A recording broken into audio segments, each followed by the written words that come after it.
Muy buenas noches. El próximo 12 de mayo, Ana Beltrán o Enrique Martín, uno de los dos, será quien lidere el Partido Popular de Navarra. Santiago Cervera se va. Muchos dicen que hace tiempo que se fue, pero sí que es verdad que ahora sí dirá adiós. Y se va en un momento de muchas dudas, de muchas incógnitas, con casi 6 millones de parados en España y 50.000 en Navarra, en un momento de recortes, en un momento donde el sector bancario ha cambiado por completo y en un momento donde se vuelve a cuestionar la función de la monarquía. De todo ello hablamos esta noche con el diputado popular y hasta hoy presidente del Partido Popular de Navarra, Santiago Cervera. Muy buenas noches, bienvenido. Hola, buenas noches, muchas gracias. Menudo panorama para irse, ¿no? Puesto así todo un poco en ese orden, Bueno, una nunca hemos situación estado... enormemente compleja. Yo creo que hay unos problemas que son muy graves, que además tienen un grado de complejidad como nunca se ha visto. Es decir, el problema es no solamente lo que ocurre, sino cómo todo está entrelazado, cómo la solución que se le dé a los problemas es una solución muy complicada.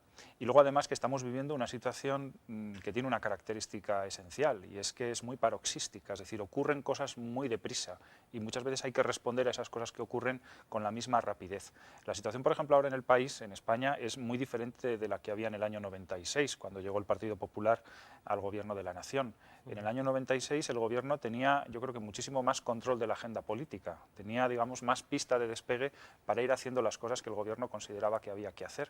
Ahora la situación es totalmente diferente, y es totalmente diferente porque estamos todos los días, bueno, sujetos a una serie de circunstancias, de coyunturas, ahora por ejemplo las elecciones francesas, o cómo está resultando la reforma financiera, o qué es lo que está ocurriendo en el conjunto del mundo, que realmente hace que la política en estos momentos pues viva también unos tiempos de enorme zozobra, en cuanto que hay que saber gestionar una situación muy complicada, pero que yo también estoy convencido de que al final saldremos de esta. Ahora enseguida vamos a entrar al detalle de esa situación económica, del gobierno de Rajoy, de cómo está intentando salir de la crisis, pero antes vamos a hablar de las cosas de casa. Vamos a empezar hablando del próximo congreso del PP Navarro. Ana Beltrán o Enrique Martín. Bueno, yo, Partido Popular de Navarra, ¿no? Y Partido Popular de Navarra, el partido que yo quiero que haga mejor las cosas que se han hecho mientras yo he sido su presidente, ¿eh? Yo creo que una de las cuestiones que más pueden ennoblecer al político es reconocer sus errores y decir que se han hecho las cosas con buena intención, pero que en algunos momentos no se han hecho las cosas correctamente. A mí me hubiera gustado dejar un Partido Popular pues, con una mayor presencia institucional, con una mayor fortaleza política, con un mayor papel dentro del ecosistema político de Navarra, pero bueno, se hizo lo que se pudo y desde luego no en unas condiciones especialmente fáciles. Lo que yo quiero para el Partido Popular del futuro aquí en Navarra es, primero, que sea un partido que crezca, porque hay una ley de la naturaleza que dice que lo que no crece, decrece. Yo quiero que el Partido Popular crezca. Segundo, que sea un partido que juegue en primera división, que no sea un partido gregario de nadie, que no sea el segundo plato de nadie, sino que sea un partido que tenga capacidad de liderar la política navarra. Y en tercer lugar, que en Navarra, igual que lo es en el conjunto de España, el Partido Popular solo atienda a los intereses de los ciudadanos, es decir, no esté amparando ningún otro tipo de interés particular de nadie, sino que al final se demuestre cada día de actividad que el partido responde a las expectativas del conjunto de los ciudadanos. Y esto ¿Y es lo que yo eso lo quiero. representa a quién de los dos? Bueno, ¿Ana Beltrán o Enrique yo Martín? he ejercido el derecho que tengo como militante del partido a avalar a una de las dos precandidaturas que existían, y he avalado la candidatura de Ana Beltrán. Y no solo la he avalado, sino que lógicamente la apoyo. Y desde luego me gustaría que Ana fuera la próxima presidenta del Partido Popular de Navarra. Por cierto, yo el día 13, el día después del Congreso, trasladaré mi ficha de afiliado de Navarra a Madrid, circunscripción por la que soy diputado. Y por tanto yo no voy a estar encima del Partido Popular de Navarra, no voy a condicionar nada a lo que se haga. Yo he luchado mucho para que el Partido Popular de Navarra sea un partido capaz de tomar sus propias decisiones, con gente competente para hacer lo mejor posible el trabajo político dentro del partido, y por tanto al día siguiente del Congreso yo desapareceré a todos los efectos. Lógicamente, si necesitan alguna ayuda yo la prestaré de forma incondicional, pero no voy a estar encima de lo que pase aquí. Y lo que sí que quiero es que ese partido esté liderado, como digo, en estas coordenadas. Un partido capaz de crecer, capaz de jugar en la primera división y, desde luego, capaz de atender siempre a los intereses de la gente. Y, desde luego, la referencia en la que yo mejor encuentro esa posibilidad es en la de Ana Beltrán. ¿Y por qué no Enrique Martín? ¿Y por qué no ha habido un entendimiento para encontrar una única lista? Bueno, yo no voy a decir, ni puedo decir, ni debo decir nada negativo ni de Enrique Martín ni de nadie que esté en este proyecto, porque creo que todos en este proyecto somos enormemente necesarios y creo que además el trabajo que estamos desarrollando en unas condiciones muy difíciles, pues desde luego merece el encomio de todos. Pero lo que sí que digo es que creo que en estos momentos quien mejor representa el liderazgo que yo quiero para el Partido Popular de Navarra, desde luego es Ana Beltrán. Enrique ha desarrollado una gran labor en la Vicesecretaría de Organización y estoy convencido de que la va a seguir desarrollando donde le toque, pero como liderazgo, como referencia, como persona que creo que puede servir a los propios intereses organizativos del partido, pero sobre todo atender a lo que los ciudadanos demandan del Partido Popular de Navarra, desde luego yo pienso más en Ana Beltrán que en Enrique Martín. ¿Le salen los números con Ana Beltrán? ¿Le salen los apoyos en el Congreso? Bueno, vivimos un momento que es un momento de ejercicio puramente democrático. Lo que está ocurriendo es que han recogido los avales, los dos han conseguido el número suficiente de avales como para poderse presentar ante el Congreso y el Congreso será el que decida de forma absolutamente democrática quién va a ser el próximo presidente del partido aquí en Navarra. Después de las elecciones hubo un antes y un después. ¿Le ha servido cómo ha evolucionado el gobierno de Navarra y la situación con UPN y el Partido Popular? Bueno, sí que ha habido un antes y un después, pero yo no lo referenciaría solo a la dimensión política desde nuestra óptica de partido o lo que le ha pasado a Santiago Cervera, ¿no? Yo le pido a usted y lógicamente a los telespectadores que hagamos un ejercicio de recuerdo. Hoy es día 3 de mayo. Hace un año justamente quedaban 19 días para que se celebraran las elecciones aquí forales y municipales en Navarra. ¿Cómo estábamos hace un año y 19 días? Pues hace un año y 19 días parecía que Navarra no tenía problemas, que todo era perfecto. Vimos una campaña electoral en la que los impactos que buscaban los candidatos o algunos candidatos pues eran esos impactos, en fin, amables, simpáticos, metiendo una barra de pan en un horno de un obrador o cogiendo un espárrago. En fin, esto es lo que ilustró la campaña electoral hace un año. Y en cambio nosotros, y concretamente a mí que me tocó hacerlo en nombre del partido como candidato que fui, pues hablamos de la realidad de lo que realmente pasaba en Navarra. Y decíamos que en Navarra había una serie de desequilibrios y había una situación de crisis económica que era bastante más importante de lo que nos querían decir algunos y que las cuentas públicas estaban atravesando un horizonte de enorme dificultad. Bueno, pues luego vimos que eso que nosotros estábamos diciendo, por lo cual además se nos tildó de partido antipático, de partido que parecía que es que no debería tener mucho sitio en las instituciones, al final todo era cierto, todo era cierto. Y a partir de ese año hemos visto pues lo que todo el mundo sabe que ha pasado aquí en Navarra, los recortes, la situación de congestión presupuestaria, los problemas de desempleo. Claro, tenga usted en cuenta que en fin, los datos al final son datos absolutamente irrebatibles. Este último trimestre del año, el primer trimestre del año, mejor dicho, ha sido el trimestre en el que en Navarra más ha crecido el paro de toda España y más ha caído el PIB de toda España. Claro, esto no se corresponde con lo que se nos dijo en entonces, ¿no? Y lo que se decía que Navarra, pues poco menos que era una isla fuera de cualquier tipo de problema y fuera de cualquier tipo de situación de, en fin, de crisis económica, ¿no? Hasta tiempo muy reciente se nos estaba todavía diciendo que éramos una palmera en el desierto, que ya se habían solucionado los problemas, que ya habíamos pasado el Cabo de Hornos, que ya estábamos recuperando la salida de la crisis, y se ha visto que eso es todo lo contrario. Bueno, al final yo me voy de aquí con la satisfacción de haber actuado con rigor y con sinceridad y de haber dicho lo que podía pasar y que en efecto está pasando, pero desde luego no me voy nada satisfecho de cómo está Navarra en estos momentos. Pero hasta concretar los niveles de paro en Navarra podríamos estar hablando casi de cualquier comunidad autónoma o incluso los datos del país, la situación económica. Mire, los recortes que está haciendo Mariano Rajoy, más que recortes. Bueno, hay una situación económica en Navarra complicada, igual que la hay en España y en otros países, pero el problema es que en Navarra, teniendo como tenemos instrumentos para haber actuado de mejor manera, no se han hecho las cosas mejor precisamente porque ha habido una actitud política que era una actitud política de autosatisfacción y de engaño. Porque ha habido mucha autosatisfacción y mucho engaño. Le pongo un ejemplo. Mire, en el año 2008, cuando empiezan a aparecer los primeros síntomas graves de crisis económica en Navarra, lo que nos decía el gobierno de Navarra era que, bueno, era un problema derivado de la crisis de la construcción, es decir, del problema del cemento, y que la solución era poner más cemento. Es decir, el plan Navarra 2012, que significa hacer obras y hacer obras y hacer obras por importe de cerca de 4.000 millones de euros a través de la acción del propio gobierno de Navarra. Bueno, pues ya hemos visto que eso no es así. Y no solo no es así, sino que nosotros en el año 2008 ya lo advertimos. Cuando empezó a crecer el desempleo en el 2008, donde más crecía el desempleo era en el sector servicios, no tanto en el sector de la construcción. Y por tanto nosotros avisamos, oiga, que aquí hay un problema de fondo, hay un problema de competitividad, de productividad, de que Navarra haga mejor las cosas desde el punto de vista económico. No se nos hizo caso y al final estamos en la situación en la que estamos. Por tanto, es verdad que la crisis afecta a Navarra en términos similares a cómo puede estar afectando al conjunto de España, pero el verdadero drama de Navarra es que teniendo como teníamos capacidad de haber hecho las cosas mejor, de haber hecho las cosas de una forma distinta, no se hizo así porque algunos estaban en ese discurso de la satisfacción, sino del engaño que hemos vivido en los años anteriores. El Partido Socialista de Navarra dice que UPN tiene que romper con el PP. Al PP no le gusta que UPN esté gobernando en Navarra con el Partido Socialista. ¿Dónde debería estar UPN desde su punto de vista? Bueno, ellos que estén donde quieran estar, pero es verdad que su posición no es una posición fácilmente justificable. Es verdad que ahora, por ejemplo, UPN está apoyando en Madrid la labor política que está desarrollando el Partido Popular.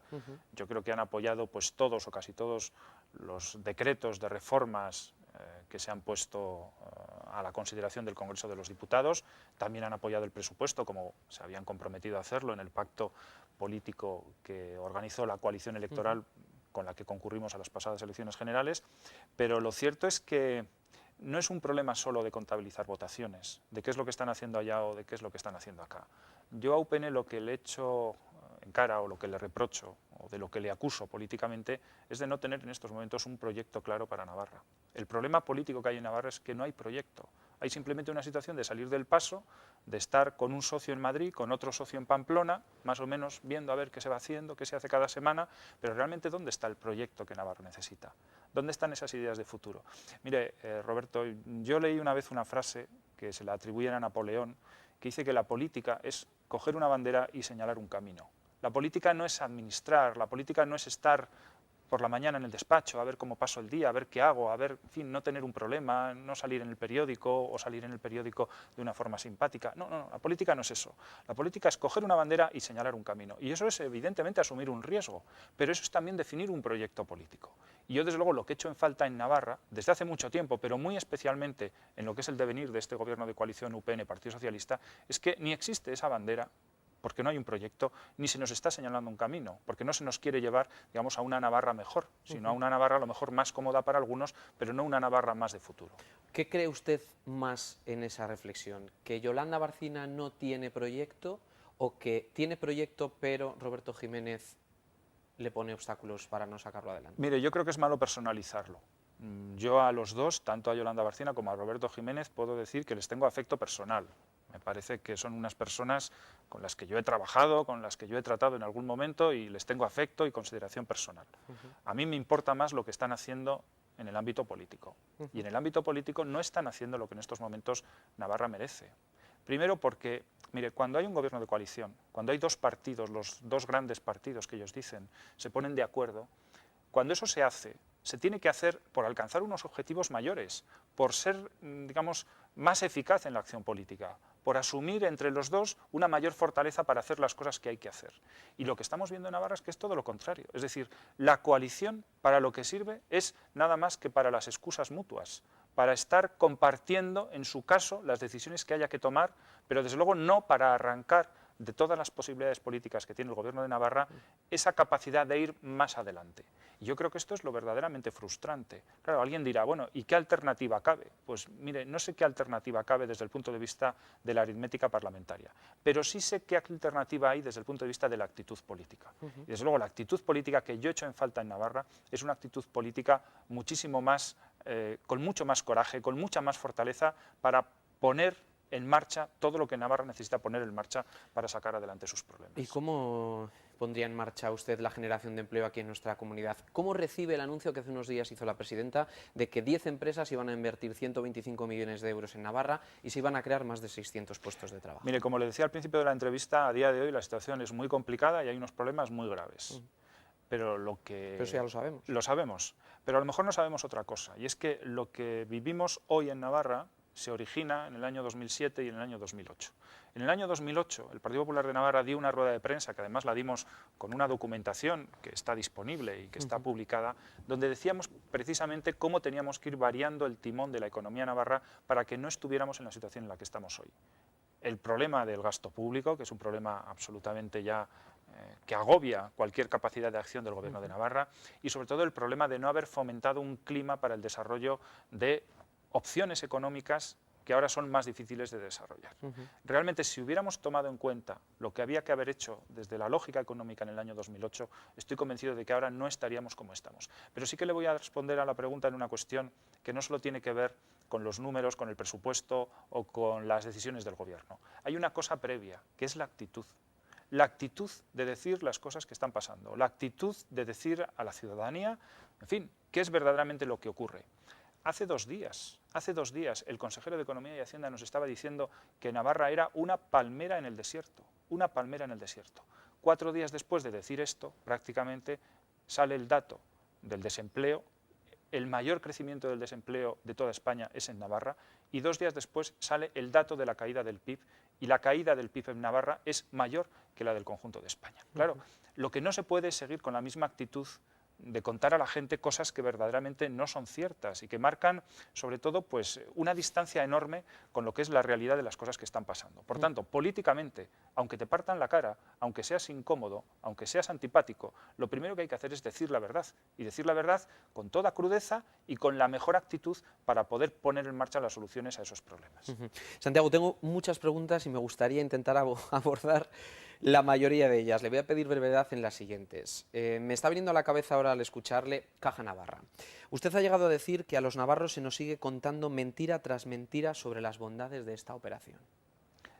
Sí, y además después ¿Qué ha pasado con la Caja? Pues todo el mundo Porque sabe lo que ha usted ha sido el pasado. abanderado de decir que esa operación había sido un fiasco, poco menos. Y me han costado serios disgustos, y esto yo lo decía el año pasado y el año anterior, y de nuevo, en fin, era la persona antipática, la persona que decía cosas que eran totalmente inconvenientes, pero cosas que al final han sido todas completamente ciertas.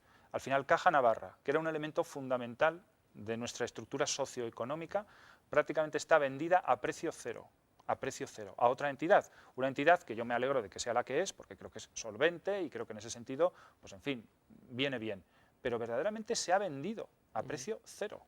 Y algunos, transgrediendo un cierto orden establecido, transgrediendo un cierto cúmulo de intereses que estaban en torno al asunto, pues dijimos eso.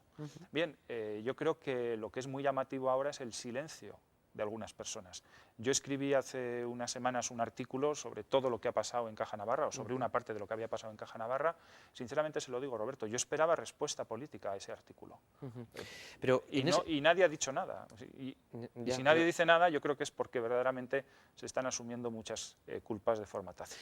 Usted escribió cosas como que le habían llamado resentido, que le habían vigilado sus comunicaciones, que se había intentado condicionar sus actos por la vía familiar, incluso que se habían puesto en circulación injurias relativas a la motivación que usted tenía para decir lo que decía. Esto suena a llevarlo a un juzgado. Bueno, esto suena a cosas. ¿Qué es todo esto? Esto son cosas que han pasado, y han pasado no hace mucho tiempo. Y han pasado porque una voz, en mi caso la que yo pude poner al servicio de mis ideas y al servicio de las ideas en las que yo creo, estaba denunciando una situación que, por cierto, ha pasado delante de los ojos de todos los navarros. Y sin embargo, que alguien dijera que lo que estaba pasando era profundamente incorrecto y que se estaban haciendo cosas que verdaderamente no tenían presentación, resulta que quien decía eso, no he sido el único que lo ha dicho, también ha habido otros partidos que han dicho cosas parecidas, pero cuando se decía eso, parecía que se iba en contra de una institución navarra, la Caja de Ahorros, el conjunto de la paz y de la tranquilidad de nuestra comunidad. Y yo creo que esto, más allá de la reflexión propia de Caja Navarra, de lo que haya ocurrido con esa institución financiera, creo que es toda una lección de cómo ha estado estructurado el estado de opinión pública de nuestra comunidad en los últimos años. Pero usted, y muchos hacen esa reflexión, ha estado hasta hace 4 días aquí y usted sabía perfectamente lo que pasaba dentro de la Caja.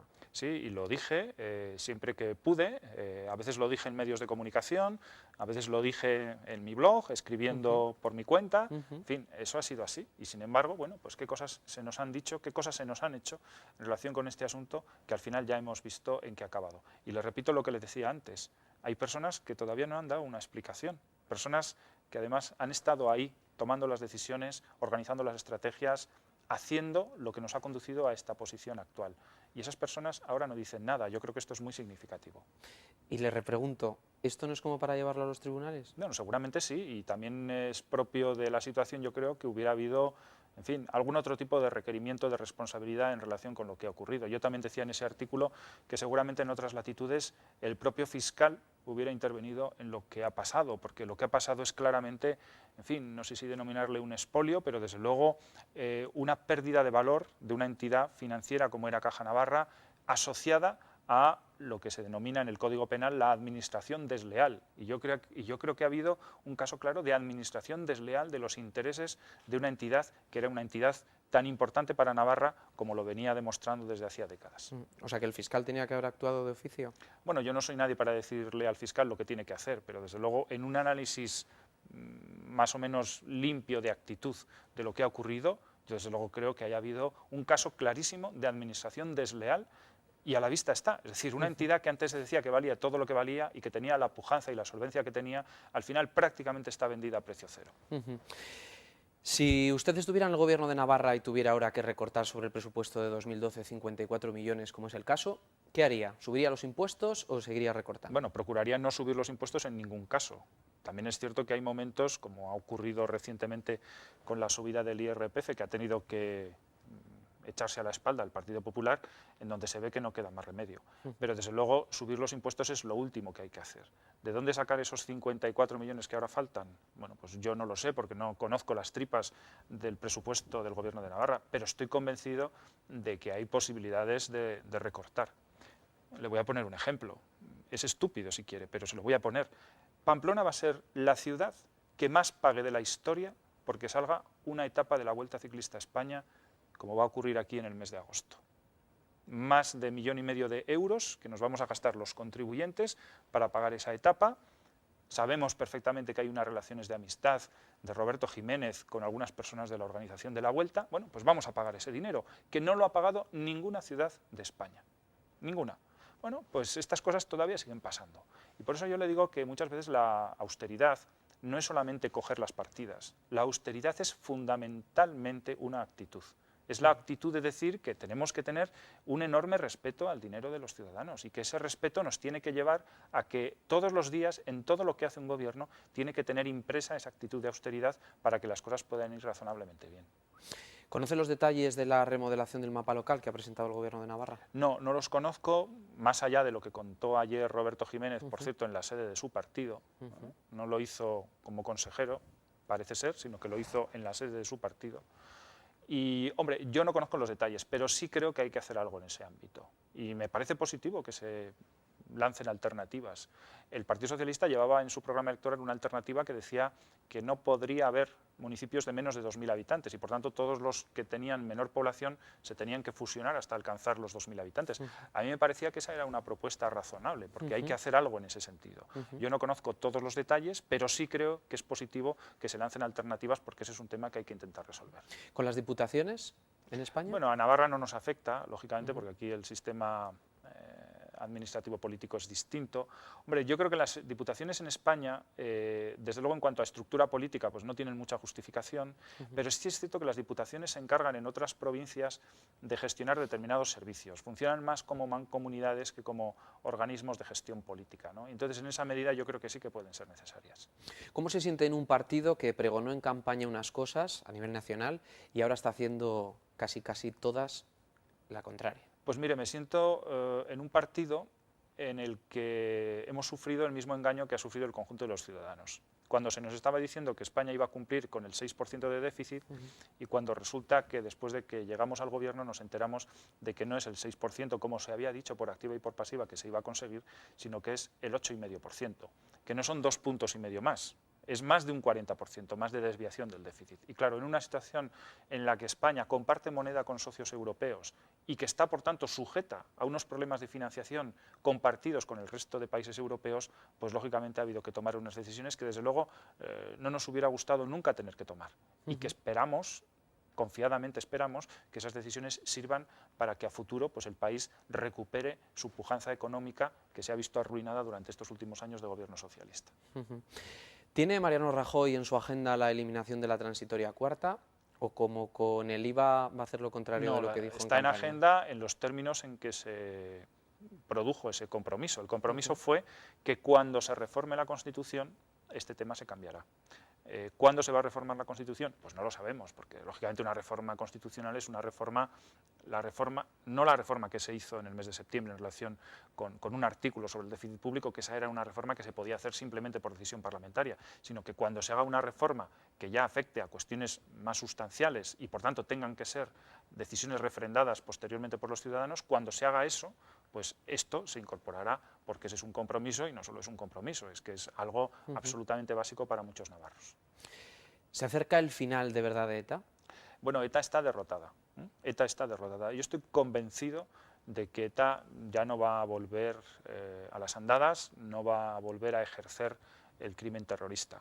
Y a ETA se le ha derrotado. Y yo creo que esto no lo debemos perder de vista, porque cuando ahora estamos algunos un tanto confusos, o algunos están un tanto confusos en relación con algunas medidas, por ejemplo en relación con los presos, yo creo que lo que no debemos olvidar es que el Estado de Derecho y la fortaleza democrática ha derrotado a ETA, y que por tanto lo que se haga a partir de este momento tiene detrás precisamente la fortaleza con la que nosotros hemos sido capaces precisamente de derrotar a una organización terrorista. ¿Y lo veremos pronto? Bueno, lo que queda por ver es que se disuelvan, la disolución. que desaparezcan. Más que la disolución, yo creo que es la desarticulación de todos los sistemas que todavía componen lo que es la banda terrorista. La banda terrorista sigue existiendo. Yo estoy convencido de que no van a volver a matar y no van a volver a ejercer el crimen terrorista, pero lógicamente todavía disponen de una infraestructura y de una organización.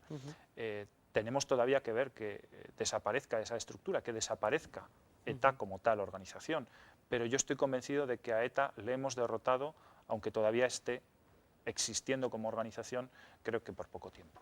¿Cuántos años de vida le queda a la monarquía en nuestro país?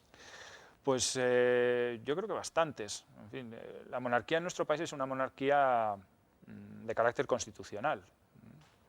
A mí a veces me preguntan, ¿es usted monárquico? Pues mire usted, yo soy tan monárquico como defensor de la Constitución. Ni más ni menos. En la Constitución se dice que la jefatura del Estado la encarna el rey y que, lógicamente, los derechos sucesorios son en relación con su familia, ¿no?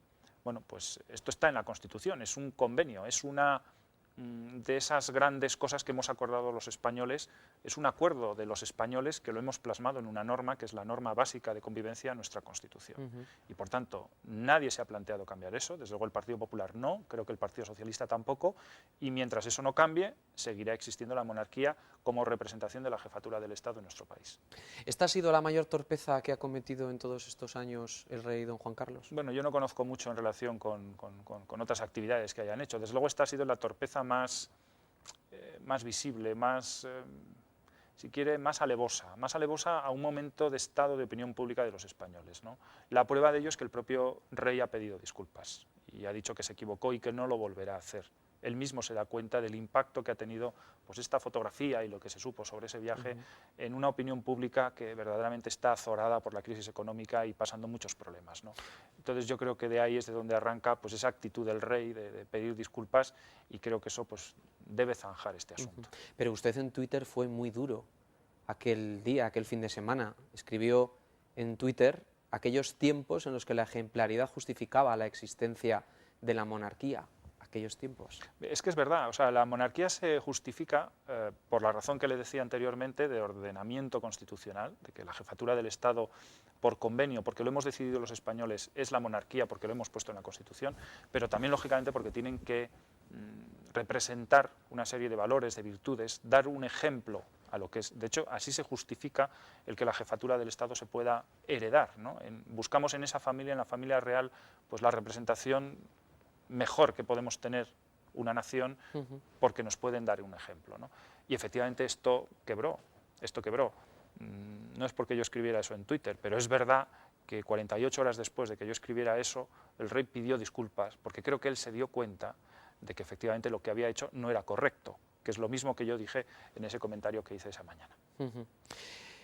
Usted estaba en las quinielas del gobierno de Mariano Rajoy como ministro y si no como secretario de Estado. En la próxima remodelación del gobierno de Rajoy, ¿Le veremos a usted de ministro? Pues no, porque a mí me han encargado un trabajo que creo que es enormemente importante desde el punto de vista político. Yo soy miembro de la mesa del Congreso de los Diputados, por tanto soy responsable del gobierno del Congreso, y ese es un trabajo para toda la legislatura, y es un trabajo además pues enormemente interesante desde el punto de vista político, porque es importante que el Parlamento funcione bien, y de hecho del Parlamento emana pues la legislación, pero también emana el nombramiento de un presidente del gobierno que a su vez nombra unos ministros, es decir, es verdaderamente el centro de la vida política y de muchas de las decisiones que son relevantes para la sociedad. A mí me han encargado que esté en la mesa del Congreso, como miembro de la misma, por tanto encargado del gobierno del Congreso, y mi trabajo es que el Congreso trabaje lo mejor posible y al mismo tiempo, pues que, en fin, que podamos hacer de la política algo pues cada vez más cercano y cada vez más positivamente visto por parte de los ciudadanos, y a eso me estoy dedicando. ¿Qué tal se ven las cosas desde arriba? Pues mire, se ve todo y se oye todo. Es curioso porque el hemiciclo, como su propia palabra indica, es un semicírculo, y cuando uno está sentado justo enfrente de ese semicírculo, se ve y se oye todo. Es muy curioso. Lo que ocurre es que también tengo unas obligaciones, lógicamente. Usted sabe que yo ya no tuiteo los debates porque creo que tengo que tener una posición más institucional. Tampoco puedo aplaudir en los debates. Los que estamos en la mesa no aplaudimos los debates porque se supone que tenemos que tener una especial independencia, digamos, en nuestros actos. Y bueno, pero no obstante, en fin, nunca escribiré mis memorias, pero si pudiera escribir las memorias de esta etapa, le aseguro que se ve y se oye todo. Muchísima suerte en esta nueva etapa, Santiago Cervera. Muchas gracias. Gracias. Gracias también a todos ustedes por habernos acompañado. Volvemos la semana que viene. Muy buenas noches.